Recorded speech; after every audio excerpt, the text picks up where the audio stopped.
প্রিয় অষ্টম শ্রেণীর শিক্ষার্থীরা, আসসালামু আলাইকুম। আজকে আমি তোমাদের গণিত অষ্টম শ্রেণীর 90 পেজের যে অনুশীলনের কাজগুলি দেওয়া আছে এখানে কয়েকটি অঙ্ক করার চেষ্টা করব। এখানে এক দাগে যে অঙ্কটি দেওয়া আছে আমাদের, সেটি হলো রইস 35,000 টাকা 3 বছরের জন্য ব্যাংকে জমা রাখলো। যদি সরল মুনাফার হার 7% হয়, তবে 3 বছর পরে রইসের কত টাকা মুনাফা হবে? যে মানগুলি দেওয়া আছে আমরা একটু লিখি।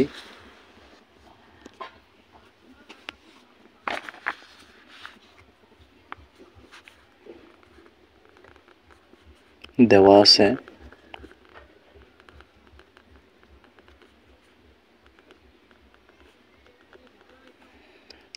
আছে আসল পি সমান 35,000 টাকা,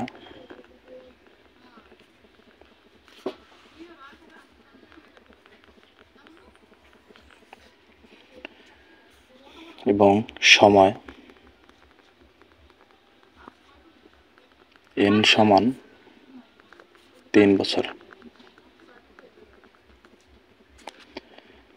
এবং মুনাফার হার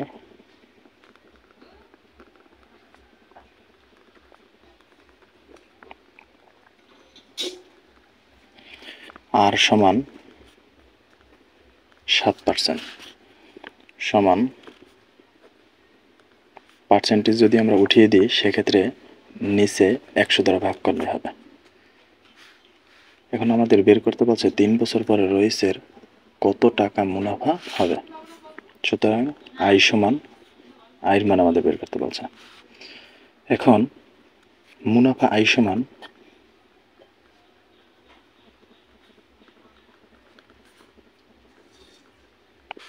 সমান PRN, এটি আমাদের মুনাফার সূত্র। সেক্ষেত্রে আমরা সূত্র দিয়ে বের করলেই সহজ হবে। সমান পির মান আমরা পেয়েছি 35,000 টাকা, এবং আর এর মান পেয়েছি আমরা 7/100, এবং এন এর মান পেয়েছি আমরা 3 বছর। সেক্ষেত্রে এখানে নিচের 102 শূন্য এবং 35,000-এর 2 শূন্য যদি আমরা কাটাকাটি করি আর বাদ বাকি যা আছে যদি আমরা গুণ করি, সেক্ষেত্রে যে মান আসবে সেটাই হবে আমাদের রইস সাহেবের মুনাফা।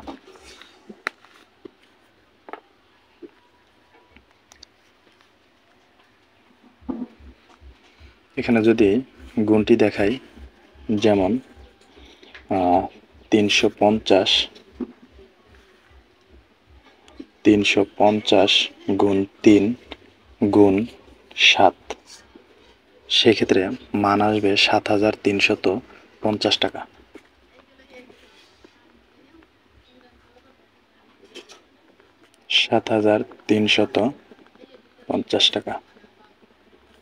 এটি হলো রইস সাহেবের 3 বছর পরে যে মুনাফা পাবে তার মান।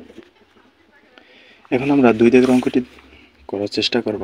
এখানে 2 দাগের অঙ্কটিতে বলা হয়েছে জেবিন তার বন্ধুর সঙ্গে ব্যবসায় শেয়ার থেকে 6 মাসে 23,000 টাকা মুনাফা পেল। মুনাফার হার 8% হলে ওই ব্যবসায় জেবিনের মূলধন কত? এখানে আমাদের পির মান চেয়েছে, কারণ আমরা জানি মূলধন, আসল, এদের সংকেত হলো পি। এখানে যে মানগুলি দেওয়া আছে, যেমন মুনাফা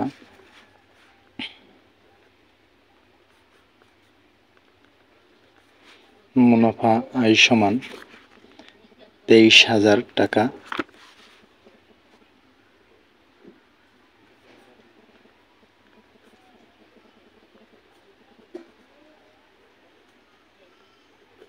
এবং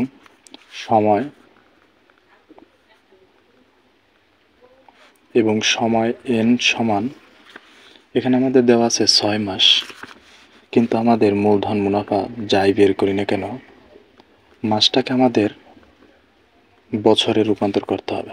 আর বছরে রূপান্তর করার মাধ্যম হলো, মাসকে যদি আমরা 12 দ্বারা ভাগ করি সেক্ষেত্রে যে মান আসবে ওটিই হবে আমাদের বছর।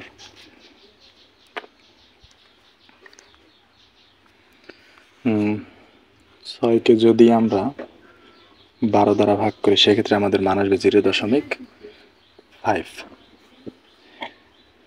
0.5 বছর। এখন আমাদের আর কোনো মান দেওয়া আছে কিনা? মান দেওয়া আছে মুনাফার হার 8% হলে, তাহলে মুনাফার হার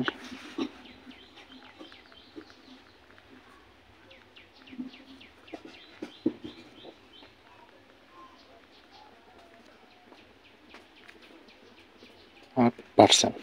সেক্ষেত্রে পার্সেন্টেজকে যদি আমরা সাধারণ ভগ্নাংশে রূপান্তর করি, যেমন 8/% রূপান্তরিত হয়ে নিচে যাবে 100।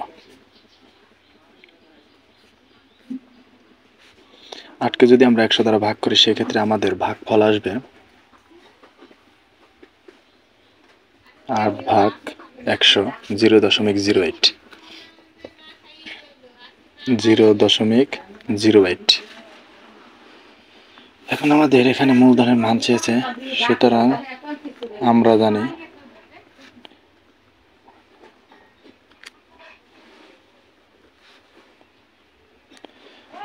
জানি I সমান PRN,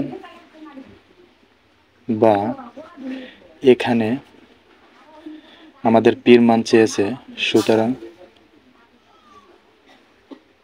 পিটা আমরা বাম পাশে নিয়ে আসবো। এখানে আমরা সম্পূর্ণ পক্ষান্তর করলাম, বা পি সমান সমান আই যাবে উপরে, নিচে থাকবে আর এন সমান আয়ের মান আমরা পেয়েছি 23,000 টাকা,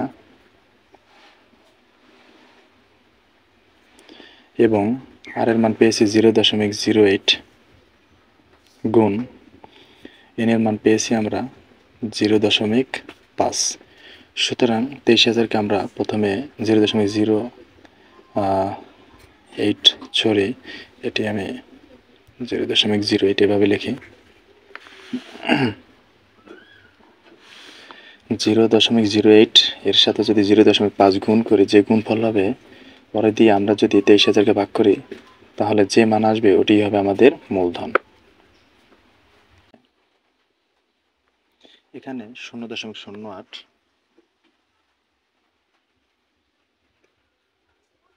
0.08 এর সাথে গুণ করব 0.5, সুতরাং আমাদের গুণফল হবে 0.04। এখন যদি আমরা 23,000কে 0.04 দ্বারা ভাগ করি, যে মানটি আসবে সেটি হবে আমাদের মূলধন।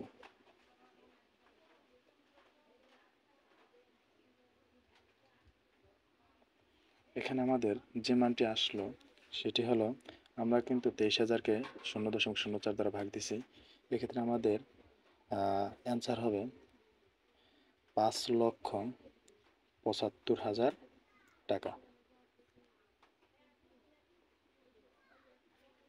5,75,000 টাকা, এটি হলো তার মূলধন। এখানে 3 দাগের অঙ্কটিতে যে কথা বলা হয়েছে, শিমুল 80,000 টাকা কোনো ব্যবসায়ে খাটিয়ে 2 বছরে 1,75,000 টাকা মুনাফা পেল। শিমুলের শতকরা কত টাকা মুনাফা হলো? এখানে আমাদের মুনাফার হার আর এর মান চেয়েছে, সুতরাং যে মানগুলি দেওয়া আছে আমরা একটু লিখি।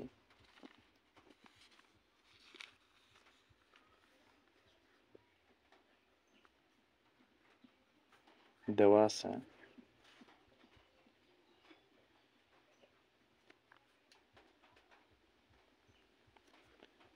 আছে আসল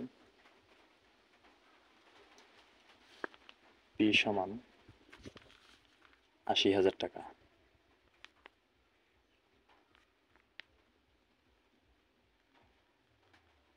এবং সময় এন সমান 2 বছর, এবং মুনাফা আই সমান 1,75,000 টাকা।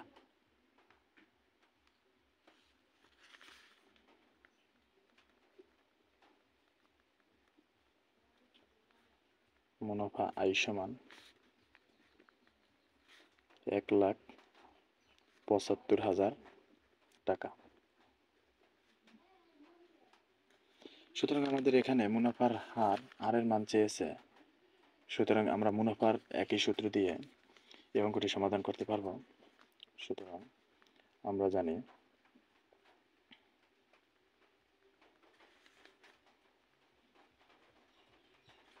সরল মুনাফা আয় সমান PRN অথবা PNR, যেটা লাগুক সমস্যা নেই। এখানে আমাদের যেহেতু আর এর মান চেয়েছে, সেক্ষেত্রে আমরা সম্পূর্ণ পক্ষান্তরের মাধ্যমে PRN বাম পাশে নিয়ে আসতে পারি এবং আইটি আমাদের যাবে ডান পাশে। বা এখানে আমাদের যেহেতু আর এর মান চেয়েছে, আর আমরা বাম পাশে রাখবো এবং বাকি সব ডান পাশে যাবে। যেহেতু গুণাকার আছে, ডান পাশে আসলে হবে ভাগাকার। বা আর সমান আয়ের মান আমরা পেয়েছি 1,75,000 টাকা। 1,75,000 টাকা এবং পির মান আমরা পেয়েছি 80,000 টাকা এবং এনের মান পেয়েছি 2 বছর। সুতরাং উপরে 2 শূন্য, নিচে 2 শূন্য যদি কাটাকাটি করি, এখন আমাদের 800-র সাথে যদি 2 গুণ করি, গুণফল যা হবে এর দিয়ে যদি আমরা 1,750-কে ভাগ করি, যে ফলাফল আসবে সেটি হবে আমাদের আর এর মান। এবং দেখি কি ফলাফল আসে। যেমন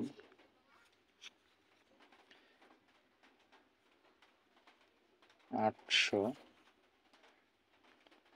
গুণ 2 1600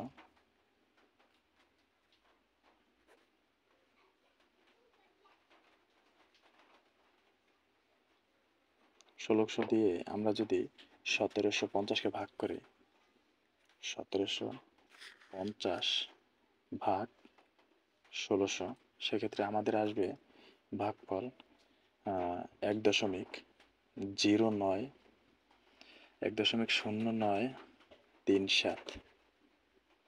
কিন্তু আমাদের এখানে মুনাফার হার শতকরা প্রকাশ করতে বলছে, সেহেতু আমরা এখানে এই মানটিকে যদি 100 দ্বারা গুণ করি, সেক্ষেত্রে আমাদের শতকরা মানটি প্রকাশ হবে। সুতরাং কে আমরা 100 দ্বারা গুণ করব, সুতরাং গুণফল হবে আমাদের 109.37।